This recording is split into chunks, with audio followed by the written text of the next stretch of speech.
Bugungi mavzu hammamiz sevadigan turk seriallari bo'ladi. Hayotga aslo to'g'ri kelmaydigan g'alati ssenariylar.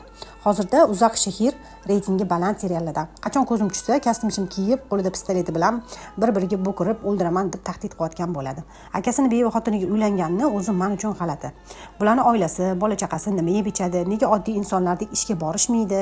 Yashash uchun pul qayerdan keladi? Xullas savollar ko'p. Yana bittasi Qiziljiq sherbeti. O'zim boshida juda ham qiziqdim. Bo'larkan u axloq qoidalariga to'g'ri keladigan serial qilsa ham deb tursam, bu qarib qo'yilmagan Abdullah Bey g'irt xotinboz chiqdi.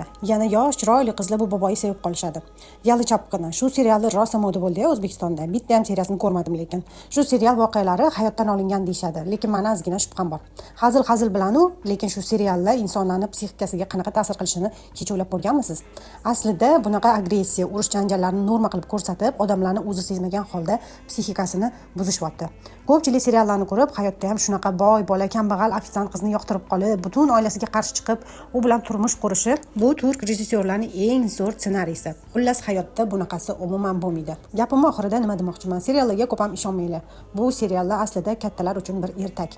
Hozirda siz qaysi serialni ko'ryapsiz? Buni kommentariyada yozib qoldiringlar. Va mendan ko'pchilik til o'rganish uchun qaysi serialni ko'rishni tavsiya qilasiz deb so'rashadi. Buni hammasini videoning tagida yozib qoldiraman.